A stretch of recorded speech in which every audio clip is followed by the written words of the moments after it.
Okay, we're starting chapter 6, and this is the last chapter we're covering in this course. And we're going to start thermochemistry. And what is thermochemistry? Thermochemistry is the study of the relationship between chemistry and energy. So, as you know, all of the things we've learned in chemistry is the study of change in matter. So, we studied matter and we studied the change in the matter. So we're going to study the energy and how these are related. So these changes require energy or sometimes supplies energy. And the relationship between the chemistry and energy is what is called thermochemistry.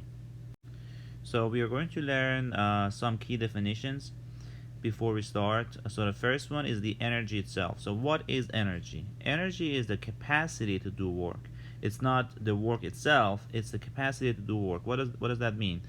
If you think about, for example, the water behind a dam, so it's not doing anything, right? But it has the capacity. If, for example, if the dam breaks, the water is going to flow into the valley and it's going to break and wash everything, wipe everything away, and doing some destructive work, but it's work. So it has the potential to do work, so it has energy. Okay, so that's what it means to have the capacity of to do work. So it might be it might be something that is doing a work that has an energy. Sometimes it's not doing any work, but you know it has the potential, it has the capacity to do the work. So and that also have energy. But what is work? So work is the result of force acting through a distance. So that's how we write it. If you had physics class, that's how they defined work. So if you're pushing something and it's moving, so you are doing work. Okay, so that's the energy, that's the force you're putting, and if that thing is not moving, you're not doing any work. Okay, but if the object is moving and you're putting some force on it, that is some kind of work. We're going to learn about work as well in the next videos. What we have in here in this course is the PV work, which is for gases, but that is still some force and movement. So the gas expand and moving something, so there is a movement, so there is a distance moved, and there is a force, so that's kind of work. So we're going to talk more about this in the next videos. And so we talked about energy, and there are two main forms of energy. Okay, it's either kinetic energy or potential energy. So if you think about the same example, the water behind the dam, so it's not moving, it's behind the dam, but it has the energy, and that energy is the potential energy. Okay, the potential energy is the energy available by the virtue of an object's position. So it's in that position, it has the capacity to do some work, it has the potential energy. If the dam breaks and the water falls in the valley and can move everything, can break houses or anything, so that has a potential energy, the energy produced by a moving object.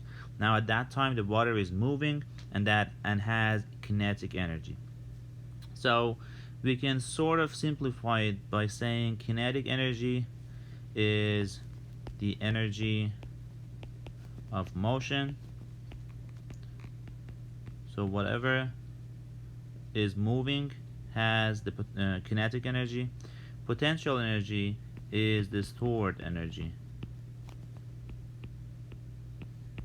If the energy is stored and can be used, that's a potential energy. So we have different types of energy. The main two forms of energy, whatever energy it is, it's mainly in these two, in all of them are in these two main categories. So it's potential or kinetic. But we have different types of energy, right? So one of them, for example, is the chemical energy.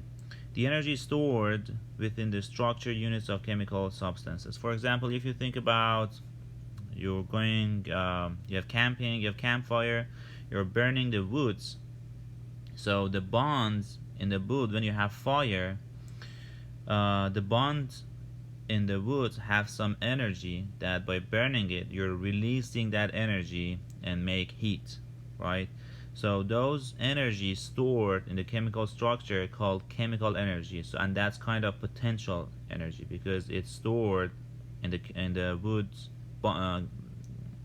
molecule bonds, and when you burn it, you're just releasing that energy. Okay, so before that, it's potential energy and it's chemical energy. Thermal energy, uh, energy associated with the random motion of atoms and molecules. So you know that I think we've talked about this a little bit in the uh, properties, not the properties, the matter, how to categorize the matter, and different type of matter. We had liquid, gas, and solid. So in gas phase, we talked about the movement of the atom or the molecule. So the movement of those atoms and molecule is something that makes the heat. That's the thermal energy. And all the matter has these movements. Okay, depending on the phase, even the solid form we have smaller movement, in the liquid form we have more, and gas we have more. But all of them, the atoms have a motion, and that motion producing the heat. It's usually related to the temperature, and since it's the movement of the atoms, we have movement. So thermal energy is a kinetic energy.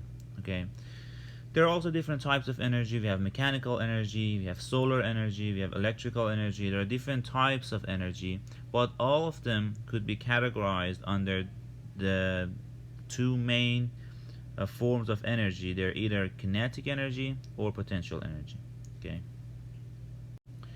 so all these different types of energy that we talked about can be transformed between each other. For example, look at this picture. If we have a ball on the spring, if you're just holding the ball, it's right there. So we have mechanical potential energy. If we move our hands, the ball is going to jump into the air. So now it has kinetic energy. So we converted the mechanical potential energy into the kinetic energy. And that is happening around the world a lot. Different types of energy is going to convert it to different types. If you think about our previous example about burning the wood, so we are converting the chemical energy in the wood into thermal energy, into heat. The water behind the dam, it has potential energy, and then they have these generators that make these potential to electrical energy, and it happens around the world a lot. Okay, so we have this conversion between different types of energy, and the energy cannot be, so the total amount of energy is always a constant. Okay, so energy cannot be created nor destroyed, so it's just converted from one kind to the other kind. So we don't have a creation of the energy, so we have a conversion of the energy. So we convert one type of energy to a different type of energy. So, and that is called the law of the conversion of the energy. So the energy not just transforming from one type to the other, but it can transfer from one place to the other place. So we have to learn about some terms before we move on. So we have system and surrounding. What is system? System is the part of the universe that we are interested in, that we are studying on. Okay, so if you think about what is our previous example, like the campfire, for example. So that fire itself, the wood and the fire, is the system. The rest of the world, the rest of the universe, is the surrounding. Okay, so when you're talking about the universe, you're not eager to know what's going on in the Mars, for example, but whatever around that system is the surrounding, and that's what is important. Okay, so we have system and surrounding, and it's not necessarily needed to happen a chemical reaction. For example, if you have a mug in a cold day, you have a hot coffee, if you can accept that as a mug. I'm not a good I cannot draw good. So if you have a mug in a cold weather and you have hot coffee in it, so the system is the coffee, but you know, if you hold it for a couple of hours, it's not going to, well, it depends on the mug, if you hold it for a whole day, it's not going to be hot anymore, right? It's going to lose the thermal energy and it's going to cool down, right? So in this example, no reaction happened. There's just loss of energy, right? Loss of heat. So the Mach itself is the system here, and the rest of the universe, the room around, in that the room that you're in, is the surrounding. Okay. So what you need to know is that system plus surrounding is universe. Okay, so the system is what we are studying on, the surrounding is whatever around the system. Okay, so we learned about system and the surrounding. We were talking about energy transferring between these different places, right? And we've learned about law of conservation of energy. So we know that energy is not destroyed nor created. It's just going to be transferred from different type to the other, or different place to the other places. Okay, so we learned the system and surrounding. So if you have your system and surrounding in this picture before the change, before energy transfer, so if you have a gauge and can tell you what is the total energy of your system is, if it's here, and this energy of the surrounding is in here. Okay, so after the change, after the energy transfer, you see that the change in the energy, so it was here and it's going down there. So this is the delta, the difference, delta E, let's say, because that's a difference in energy, right? So that amount of energy is lost from the system. The surrounding, you see, it was the energy level was here on the gauge, and now it's here. So starting here to here, you have delta E. That's a change, and you know delta is a change, right? So delta E is a change in energy, and you can see it's exactly equal. So there is no energy lost or created, but the same amount of energy just transferred from the system to the surrounding. Okay, and that's what it is. So you have here in the surrounding gained the exact amount of energy lost by the, and that's a typo, by the system. So you have to correct that on your lecture slides. So the surrounding gained the exact amount of energy lost by the system. So since the system is losing the energy, the change in the system is negative, and since the surrounding is gaining the energy, the change in the energy, so delta E surrounding, is positive. Okay, but the amount is exactly the same. So we can say that delta E of the system is exactly equal to the different sign of the delta E of surrounding. Okay, so as we've learned about the energy, we also have to learn about the unit of energy. So we can report the energy with different units. The SI system unit, international system unit for energy, is joule.